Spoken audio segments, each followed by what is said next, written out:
from the year 1990 in the Boca Raton News. Ladies Tour looks the second decade with optimism.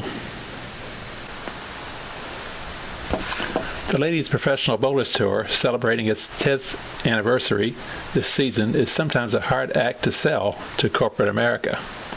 It's almost a catch-22 situation. Women's professional bowling must compete with women's tennis and golf for sponsorship dollars. Oftentimes, the deciding factors are a matter of visibility, exposure, and value to the prospective company.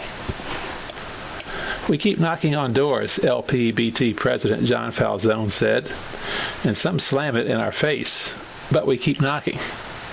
The 1990 LPBT might be considered its best season. It has enjoyed ESPN television exposure. The entire 22-tournament schedule is being televised and boasts of $1.3 million total prize fund. Falzone said a parallel can be made between the first 10 years of the LPBT and the Professional Bowlers Association for Men, which was founded in 1959 by Eddie Elias. In 1968, the PBA offered $1.327 million in 36 tournaments, an average of $36,861 per stop. The 1990 LPBT average purse is $62,227. It wasn't until 1975 that the average PBA purse exceeded the LPBT's 1990 average. Numbers are deceiving, however. Two women, Lisa Wagner, 1988, and Robin Romeo, 1989, have earned over $100,000 in a single season. For the PBA, Earl Anthony in 1976 and Mark Roth, 1977, were the first two PBA members. Since then, 27 other PBA members have gone over the $100,000 mark. One argument against Falzone's parallel is that the PBA had no predecessor.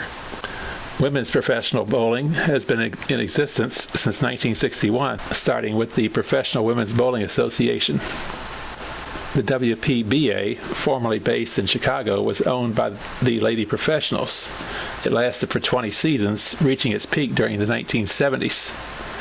The bowlers negotiated their own tournament contracts in the beginning, but later settled for a commissioner to handle those administrative responsibilities. The first commissioner was Georgia Veach, and three succeeded her. By 1981, women's professional bowling was on the brink of chaos. Every time we'd have somebody, we thought that individual had the right credentials and spoke of good ideas, June Llewellyn, former PWBA president, said. But in the end, they never really delivered. The LPBT, based in Rockford, Illinois, was formed 9 years ago with the sanction of the WPBA. Falzone, who had worked an assortment of jobs prior, has been the LPBT's only commissioner. It is, though, difficult to say that the LPBT needs an image boost in order to increase its marketability.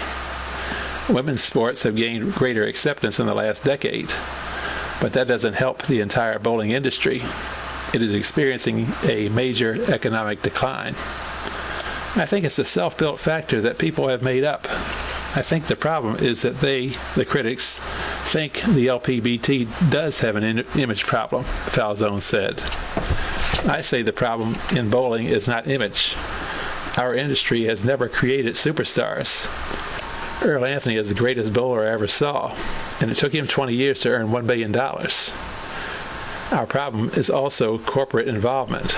We're doing a lousy job of selling our product. Yes, bowling desperately needs superstars.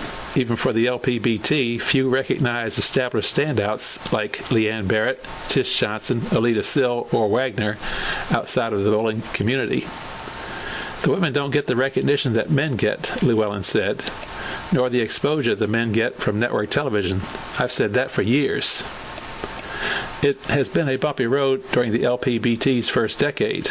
It has endured canceled television contracts, canceled tournaments, and an unsuccessful players' revolt, the Ladies Professional Bowlers Association, which split the LPBT in half during the 1987 season. Nonetheless, the LPBT has grown from 12 events in 1981 to 22 in 1990. But if the LPBT is to reach its optimum exposure via the networks, it must continue to grow. And there must be an audience and a market it can retain. The growth pattern is there, Falzone said. It's not as fast as others want to see. I don't think anybody's growth is as fast as anyone wants it. I think things have been good these 10 years. But then again, I don't know. You can't be a Monday morning quarterback. You got to keep looking ahead. You can't quit. You got to keep going.